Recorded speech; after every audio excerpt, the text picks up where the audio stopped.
Darkwood is a very fucked game. It's good, but like, goddamn, it's fucked. This game, as you just saw, literally begins with you being told to kill your dog. You then capture some innocent guy, beat him senseless, all because you might have a way out of the hell you find yourself in. I guess that's a decent place to start, isn't it? What the fuck is Darkwood? Darkwood is what happens when you take an innocent walk through a forest and you sprinkle in some like HR Geiger monsters.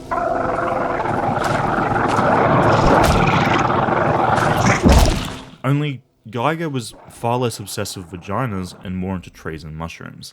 It's mouldy, but a goldie. Darkwood itself, the game, is a top-down survival horror set in an open world full of interesting characters, locales, enemies, and mechanics. Some have called it similar to Stalker, and I definitely see that, but they also cannot be more different. You play as the Stranger, a man that no one has ever seen before, and no one knows how he ended up in the titular Darkwood. A massive forest seemingly cut off from human civilization, and it seems to be alive and hungry. There's also a plague that is turning the trapped humans into creatures hungry for blood, and you're stuck in the middle. Survive, escape, do what you can to help your innocents left behind, and uncover the mystery of the Darkwood. Simple, but very effective. Let's talk presentation. Darkwood is a top-down 2D game. This means that we can see everything around us, only we can't because Darkwood's developers understand that not seeing what's behind you is more terrifying. In Darkwood we have a vision cone. Everything in that cone is rendered invisible, everything outside the cone is not. We kinda know what's there. Like, we know it's a forest, but the specifics are lost. So maybe there's a dog behind you, or maybe it's something more sinister.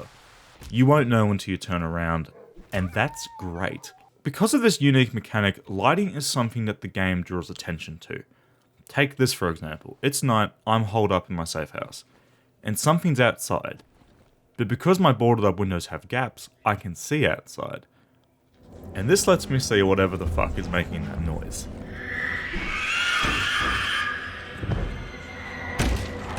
Another thing that Darkwood does, which I think is really cool, is stuff in the center of the screen is sharp and in focus, but the further you get to the screen's edges, it gets blurrier. I didn't really like it at the start, but I quickly grew to appreciate it as what it is. It's just another way to make the unknown more creepy. You can see it, but it's blurry. It feels natural. It doesn't feel like a cheap filter thrown up on screen. It feels like how it should be. But what about that art style? Because if you're like me, this is what sold you on the game in the first place. The art style itself is rustic. I would like to say gothic as well, but I don't think it applies. I think parts of it certainly are, but overall it leans heavily into a more biological horror. I made a comparison earlier that it's like HR Geiger was more obsessed with trees instead of female sex organs. And that's kind of what this game is. The entire game takes place in a massive forest full of strange creatures, people, and places. Some of it borders on magic, some of it's very human, but nearly all of it is trees or mushrooms. My favourite example of this, and spoilers here, skip to this time code to avoid it. This is the sow, or the sow, I don't know how to pronounce, but it's a giant mutated pig. It looks like the Thing from The Thing. It's fucked. It has these massive spider-like legs that stab at you. This is one of the more tame and unique designs in the game. I guess though, if I was to sum up the style of the game, I would say it's like taking a walk through the woods and you come across a cabin. Inside the cabin are heaps of mushrooms. You go further in, and all the mushrooms are attached to a bloated body on the floor that is also asking you strange questions like, do you know where my eyes went? That's kind of like what the game's vibe is, if I was to sum it up anyway. So what's the gameplay actually like? The game could be split into two very distinct halves, day and night. Day is about progressing the story, getting resources and exploring. Nighttime is where you use those resources to defend yourself from the denizens of the Nightwood. Darkwood drops you in a house after the prologue. There's an oven nearby, but it's not a normal oven. I mean, just look at it. The oven emits a gas that protects you during the night. It's handy. Darkwood's biggest difference in terms of survival mechanics is that food and water are not needed. This game does not have hunger or thirst mechanics.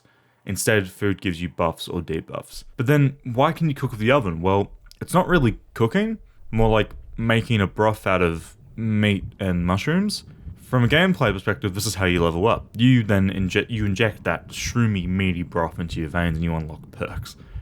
Every tier of perk comes with a negative perk that you must take.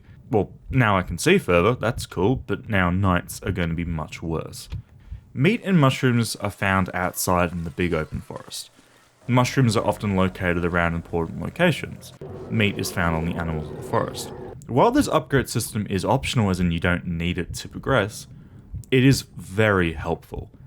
During the day we explore and we find resources. These resources can be used to craft weapons, items, and to reinforce the hideout. We can rebuild broken down doors, reinforce a window. This uses planks and nails. We can make planks in the woodcutter, but this needs gasoline. But so does the generator, which gives us light at night. So what do? Well, both. You need planks to reinforce windows and doors or you die. You need light to see what's going to kill you. Plus sometimes not being the light can kill you. Sometimes.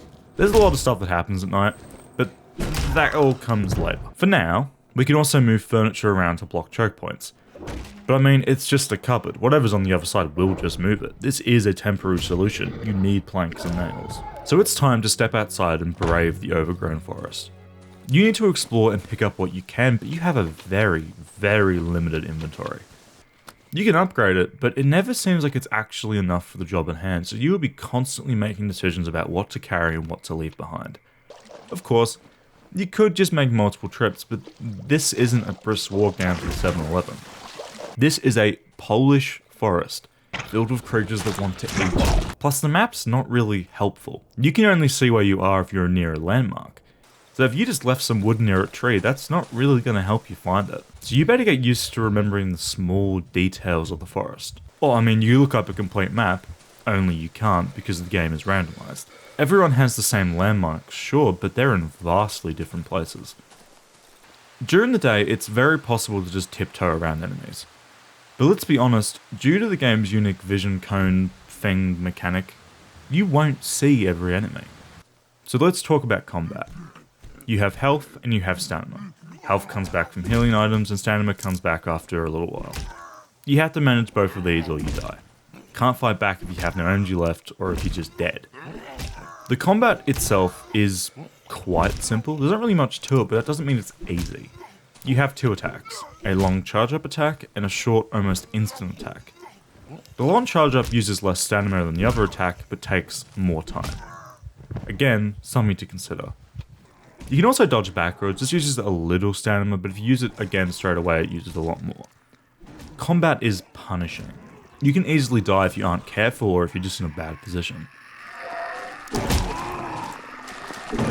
But you can also upgrade your weapon to even the odds. You can make the weapons deal more damage, last longer, or use less stamina.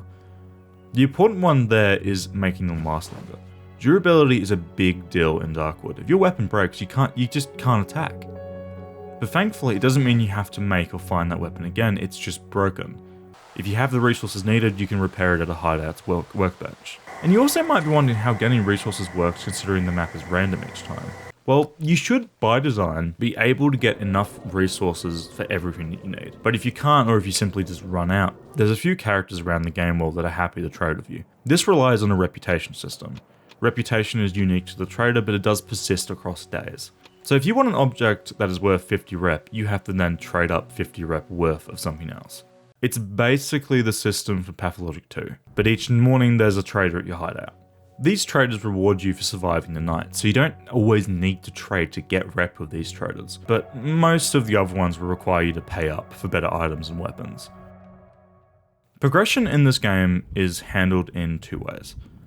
First off, you can upgrade yourself using the perks, and you can upgrade your workbench when you craft new stuff. The second form of progression is narrative progression. The game has a few distinct locales. Each of these locales has its own hideout. Normally there's something you need to do to move between these areas, sometimes it's a puzzle, sometimes you have to find something. These hideouts offer up trickier nights, but the traders will give you more rep at the end. Plus, you're now closer to the new narrative content. You might also be wondering about how you move stuff between these hideouts, considering your workbench has far more slots than you do inventory space. Well, this is Bike Man. He will move your stuff for you and he asks one thing in return, a bottle of alcohol. And sometimes he gets thirsty and he drinks any you have in your storage. So yeah, it's interesting because I'm not normally a fan of games where you just have to hoard everything, but in Darkwood it seems to be that nearly everything has a valid reason for you wanting it. Gasoline gives you light. Wire can give you lockpicks to unlock chests in the woods. Wood can be used to repair weapons and fortify your base. Plus, exploring is good because it places more landmarks on your map and you get to see some cool and creepy imagery. Darkwood is a very anxious experience. From the first hour to the last hour, getting something as simple as wood is always a risk. And that was regardless of whether or not I had a plank with some nails in it or a shotgun. It never went away, and that's testimony to how great this game is at crafting an atmosphere. I mean, considering that having a gun doesn't remove any ounce of tension from the game is amazing. For guns, you have a cone of fire and you have to stand and wait for it to get tighter and smaller so you know your bullet will hit target. But because it's a cone, it's already tighter closer to you. So you could just let enemies get close before you shoot, because you can't afford to waste even a single round. You can't make ammo. You can find it or you can trade for it. But once you have a gun, even the most hardy of enemies are pretty easy to kill, unless you fuck up. In Darkwood, you're a glass cannon, and everyone else is a brick being thrown directly at you. So what about the night? You have no idea what is going to happen each night. It plays around with that fear of the unknown. Sometimes the doors open for seemingly no reason, or the furniture blocking the doorway in the next room just moves, and because you can hear it and see it just inside of your vision, you know something's there. But what could it be? It's hard to make defenses against everything. Dogs, cannibals, stuff like that, sure, you can beat that with a shovel, but it's hard to stay calm when everything's shaking and a radio's telling you that they're coming. I do have to say though, the thing that really carries the tension and dread during the night is the sound design.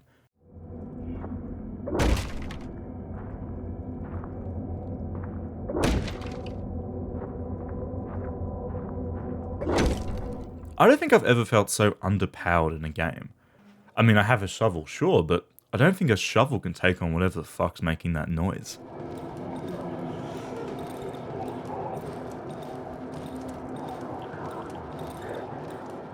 Darkwood's sound design really makes each night feel like the last.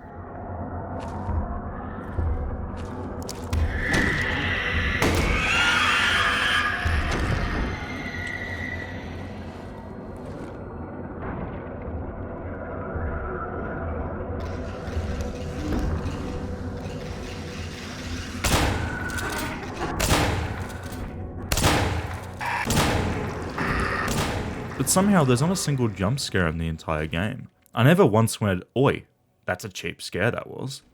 Not once. So if you like horror games that treat you like an adult and not a child on a roller coaster, then maybe check it out.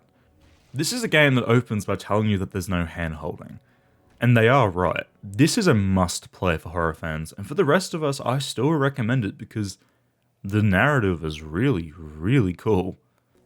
So firstly, I'm going to talk about the narrative without spoilers. It's kind of a fairy tale, but fucked up. It's kind of like the original Brothers Grimm stories. Characters don't really have names here. No one's called, I don't know, Pollock? That sounds Polish. Instead, they have titles. The Wolfman, the Free, the Talking Tree, the Doctor, stuff like that. The game is set in a Polish forest. I didn't really nail down the exact setting for around half of the game, but then I found a magazine that blatantly said it was set in 1987. Regardless, you're the main character and the focal point of the story. You do stuff and that stuff has consequences.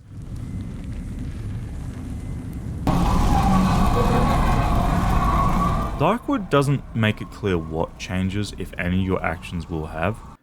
It just expects you to be able to piece them all together. But that being said, sometimes the progression can be a little awkward. There's so many little bits here and there of lore, cool combat encounters, or just spooky atmosphere.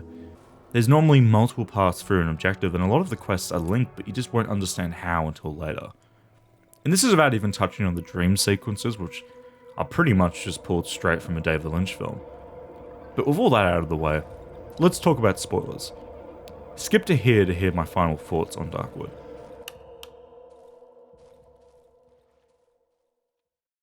The main goal of the stranger, our character, is to get out of the forest. There's this photo we have of the road home. This is the road we need to take to get out. Through a series of events like killing a massive mutated pig, handing over a woman to a wolfman who then eats her, we come to find the Doctor, the man who kidnapped us at the start of the game and took our key to the underground tunnel network. We can either kill him or ally ourselves with him and work together. I took the latter option. This lets us use the tunnels to get us to the swamp, which is also where the game's second chapter begins. The second chapter is much less story heavy than the first, but the basic gist is, there's like a talking tree. It's made up of people's corpses and seemingly their personalities as well. On the other side of the tree is the road home. So we do what everyone would do, we go under the tree to its roots and we burn the fucker alive. And then we get informed that it should be fully burnt tomorrow, so go back to the hideout. And then we get the most exciting night yet. The radio comes to life and it asks us, why?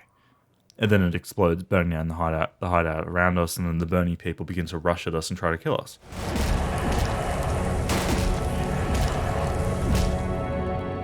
I fight them off and survive. The trader is absent this morning, so I head straight to the burnt tree and then to the road home.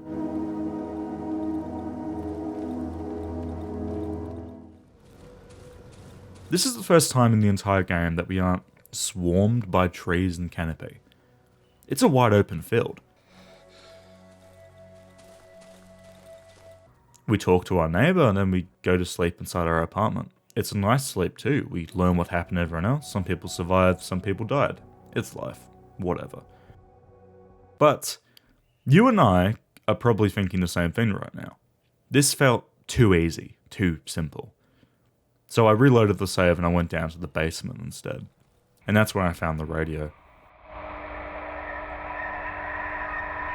It tells me to go to sleep and the lights go out. Well, okay, I guess I will.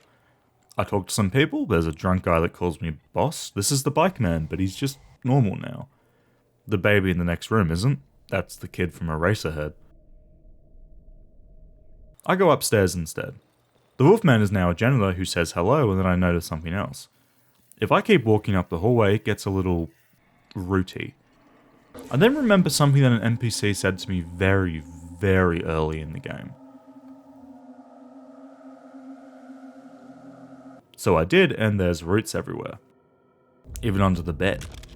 Entering the roots makes me wake up because this has all been a dream, or some of it. We keep blacking out after shooting up shrooms and having these strange dreams.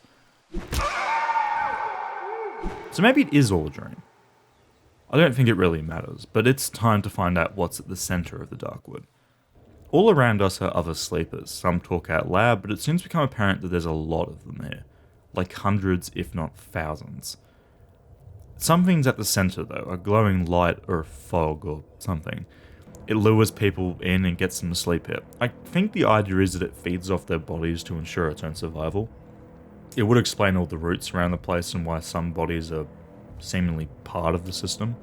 If you wander around, you can find a friend who is grasping something. Something that I wanted.